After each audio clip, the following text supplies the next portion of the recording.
এক হরিতকি নিয়ে ধুমধুমার। আজ আমরা জানব সেই হরিতকির সম্বন্ধে। মহাপ্রভুর আদেশে জনশ্রুতি আছে, একদিন মহাপ্রভু মুখশুদ্ধির জন্য হরিতকি চাইলে গোবিন্দ ঘোষ তা সংগ্রহ করে দেন। পরদিনও চাইলে তিনি আগের দিনের বেঁচে যাওয়া হরিতকি দেন। সঞ্চয় করার ওই মানসিকতা দেখে মহাপ্রভু তাকে গৃহস্থ হয়ে অগ্রদ্বীপে থেকে যাওয়ার নির্দেশ দেন। পূর্ব বর্ধমানের অগ্রদ্বীপের গোপীনাথের কাহিনী ভক্তি ও অলৌকিকতার এক অন্যান্য নিদর্শন। এই কাহিনী অনুসারে ভগবান গোপীনাথ তার একনিষ্ঠ ভক্ত গোবিন্দ ঘোষের শ্রাদ্ধানুষ্ঠান নিজে সম্পন্ন করেন। 1515 খ্রিস্টাব্দে দিকে শ্রীচৈতন্য মহাপ্রভু তার ভক্ত গোবিন্দ ঘোষের সাথে অগ্রদ্বীপে আসেন।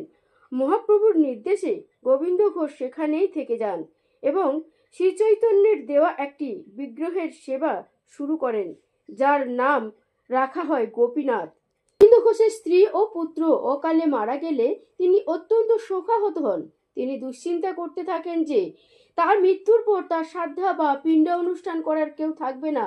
তখন গোপীনাথ তাকে আশ্বস্ত করে বলেন, তুমি চিন্তা করো না, আমি তোমার পুত্র হিসেবে শ্রাদ্ধ করব।